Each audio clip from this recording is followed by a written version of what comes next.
Hi, my name is Desiree Uresti, and my project is over communication. Let's start this real quick. All right, so communication skills. What is communication? I feel like most people don't have a good understanding of what communication is and how to effectively use your communication skills to communicate with another person.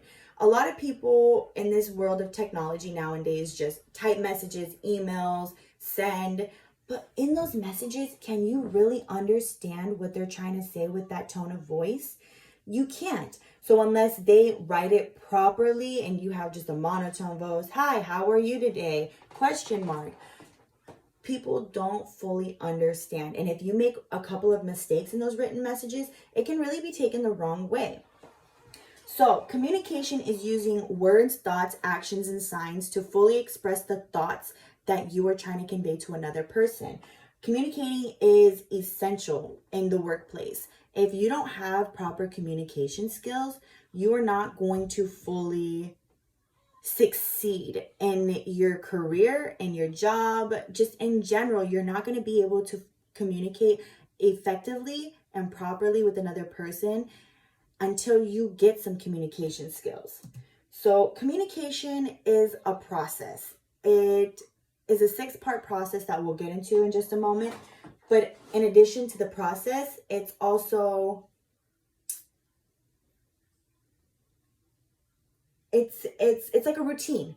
At the end of the night, when you get home and you want to take a shower, put your creams on, it's a process. It's a process you're fully aware that you're doing. You know it step by step. That's how the communication process is. And it should be followed to the T, step by step. Communication also has many different types. There's verbal, nonverbal, and like I said, we'll get a little bit into each of these as we go along. Listening is key when you're trying to communicate with somebody. In addition to listening, there are barriers in communication that you also need to be aware of. If you're not aware of these barriers, it can make communicating with another person very difficult.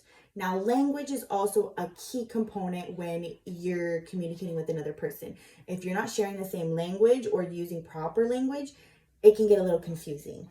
You need to be able to communicate with people and establish positive relationships, because if you're not establishing these positive relationships, when you talk to these people next, they're not going to either understand how you speak, they're not going to understand who you are as a person, they're not going to understand what you're trying to convey in the message.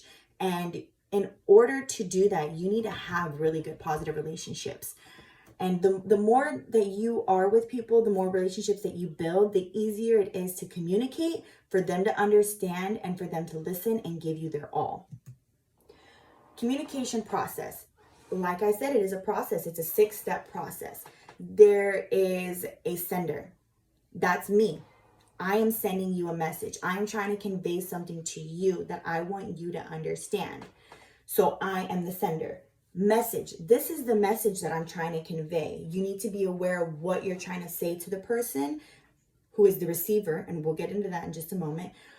But what is the message you're trying to convey? Make sure it is clear. It is readable, or not just readable, but understandable when you're speaking with somebody. Be aware of what you're trying to tell them. The channel, how are you speaking to them? Is this a written language? Is this a video like how we're doing it? Because the video is so much easier to see clearly what I'm doing, how I'm trying to convey the message. You can hear the tone of voice that I'm giving you. In a written communication, it's a little bit harder to tell, how are they speaking to me? Are they acting condescending? Is there an attitude underneath this? Are they trying to belittle me? It can be misinterpreted in lots of different ways. So you need to be aware of how the other person is also going to take this information that you're giving. The receiver, now that is you. You are the audience. You're the person receiving the message. You're supposed to be the one understanding completely what I'm trying to tell you. The translation is how the message is decoded. How are you understanding this? What are you understanding when you listen to my message? What is the message you're getting out of it? And is it the same message that I'm trying to convey to you? Or is it something completely different that got miscommunicated in this process? And finally, feedback. give me some feedback. Like my professor will give me feedback on how I've done in this video.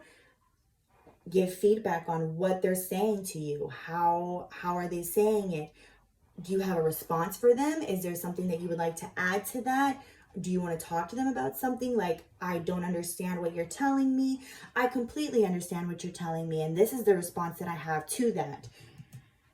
Now, in addition to the process, we have types of communication. I have 3 types of communication that I have found so far, which is verbal, nonverbal, paraverbal, or paralanguage.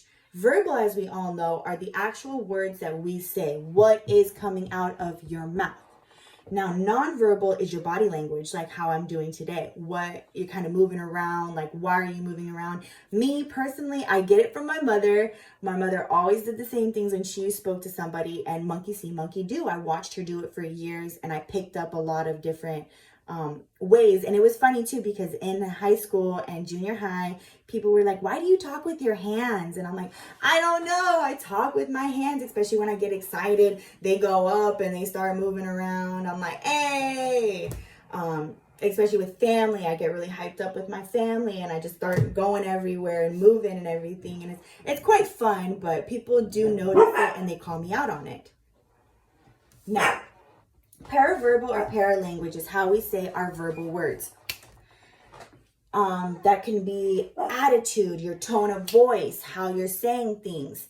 Do you have an underlying attitude or tone with it? For example, how are you today? How are you? Okay.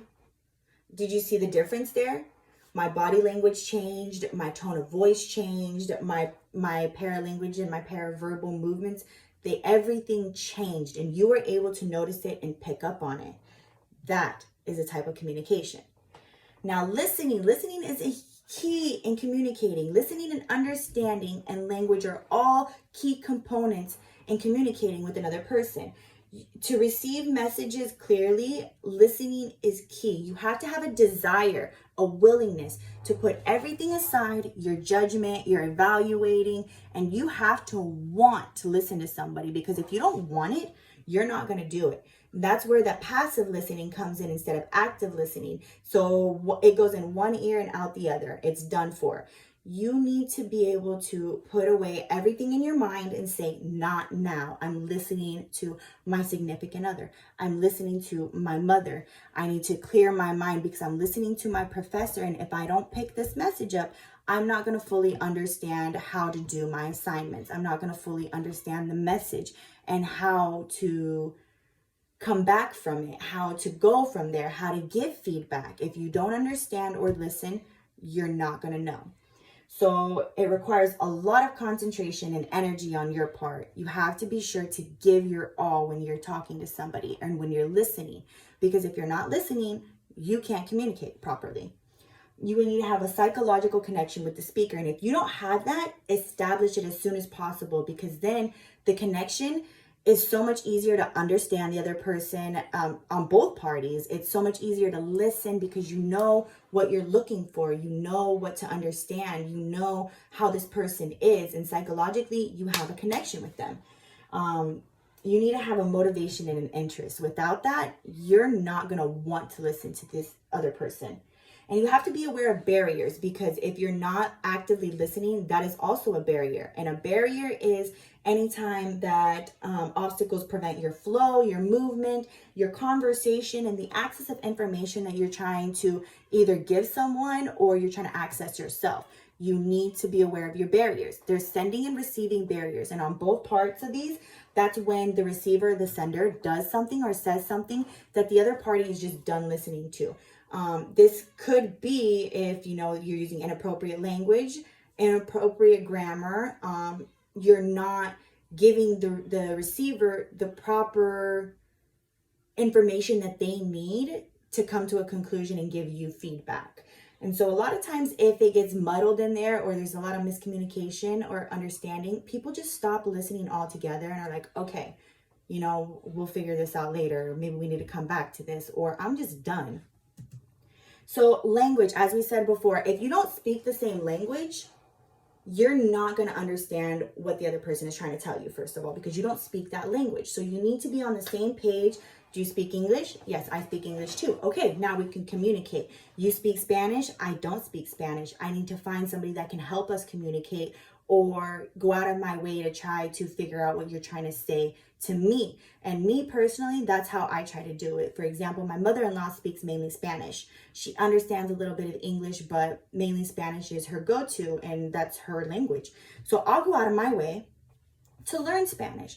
I'll Google Translate it. I will go look up a word in the dictionary. What is this meaning and how is she using this? And how do I respond to her? There are two different types of language that you need to be aware of: informal and formal. Can you guess? I tell a lot of people, especially when you're speaking Spanish, that there's two different types of ways to say things. If you're speaking to your elders, you need to be more respectful and you need to use formal and proper Spanish. Same thing with English.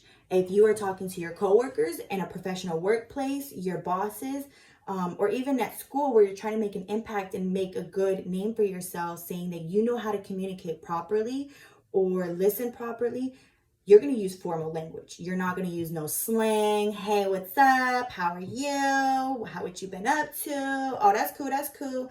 All that. You don't want to be using that because it is slang. It is inappropriate. It is not formal. It is informal. And that's how you talk to your friends, but not in a professional workplace or to your bosses or to your professors. You need to be professional and represent yourself in a professional way.